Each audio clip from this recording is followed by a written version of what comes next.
So I'm Isabelle Cornaro. I'm a French artist. I was trained in Paris at the École du Louvre, which is a school for art history. And then I did a master in fine art school in Paris too. And also I went to the Royal College of Art in England. Basically, I did adapt landscape paintings from Nicolas Poussin, who's a French painter from the 17th century. And what I was interested in is to reproduce a sort of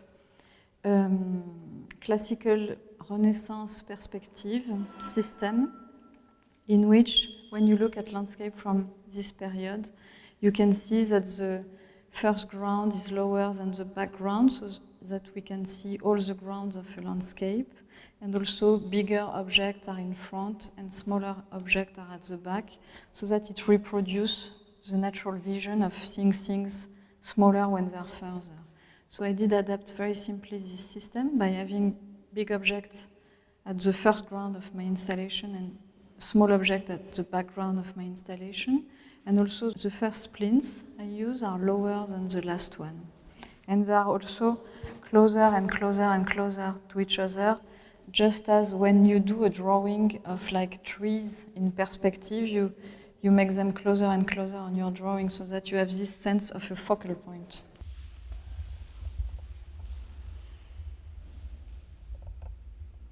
The tree installations that we see on this first floor are really especially done for this exhibition. And it's the first time here for the landscape, for instance, that I use velvet as a material. I'm very interested in velvet because of its historical and political meaning. Actually, velvet means somehow the beginning of capitalism because it's Genova, the first bank. The first bank was in Genova, in Italy, because they were trading velvet and so accumulating wealth. So it's a sort of reference to the history of capitalism in Europe.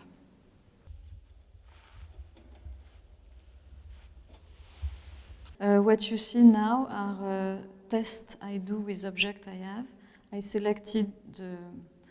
I did draw the landscape, I did draw all of these elements, then they were covered with velvet, and now I want to add found objects in order to finish the composition. So it's a very pictorial way of working. It's like making a painting out of objects, either on the floor or in the installation.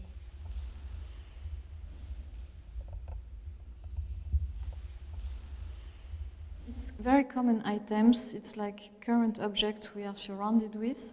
Some are contemporary, like the Asian fabrics, Asian pattern fabrics. So I buy them in places where you buy fabrics on a big amount. Carpets on the floor are also domestic carpets you can buy in this kind of shops. But I also go, for instance, to flea markets to have objects that seem a bit more ancient and that also are loaded with affective and historical and political charge.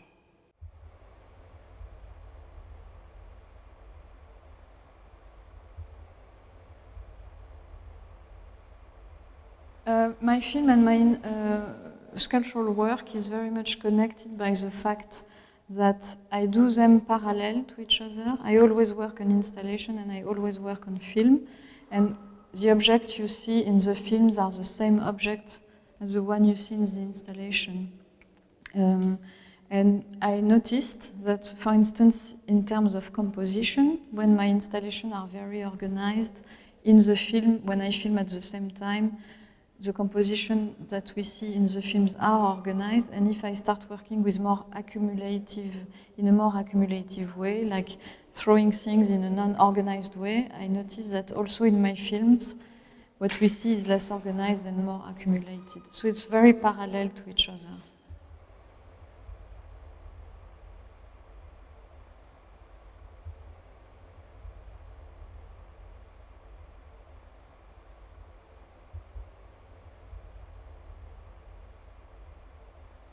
We are on the ground floor of the Ludwig Museum, and where there is a large 300 square meters room that I completely filled with my film production.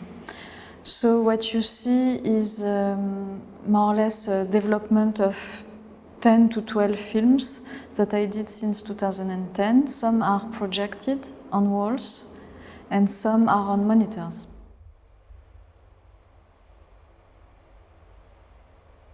My films are always the same. As you can see, it's very homogeneous because the one I did in 2010 somehow are not that different from the one I did in 2021. There is a rigorous protocol to it. And basically, they are all filmed in 16 millimeters, film transferred to digital. And they are very short, like in between 1 and 3 minutes, and they run as loops.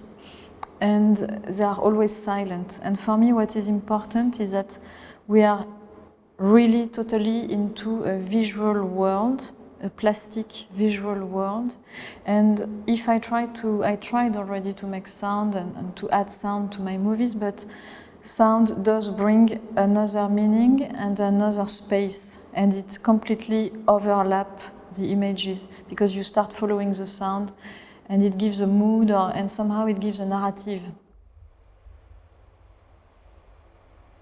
And also the way the films are edited, it's a very systematical, let's say, rhythmic way, so it has a musicality to me, but this musicality is more visual than linked to sound.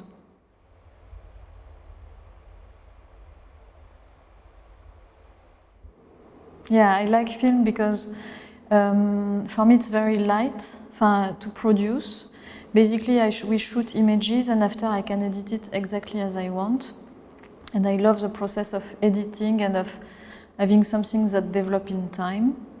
And also, it's really my first education somehow. When I was young, the first things I really encountered as culture were films.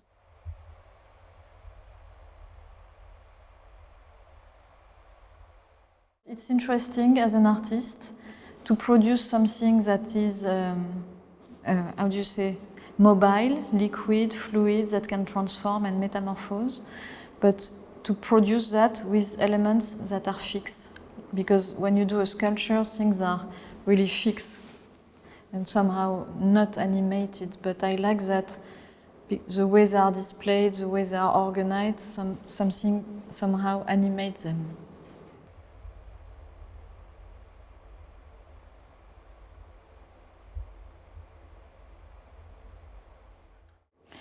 Yeah, for me at least, I need to produce art, and what I try to do is to have a sort of, let's say, discursive or deconstructed position on our European culture. That's why we see, both in the films and in the installation, a lot of objects that are representative of European culture.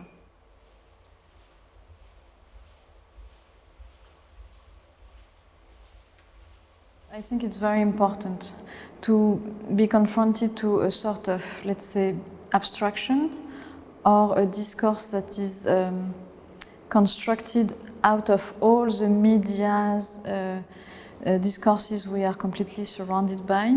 I think it's a way of somehow, I hope, taking a distance and think about things in a different way.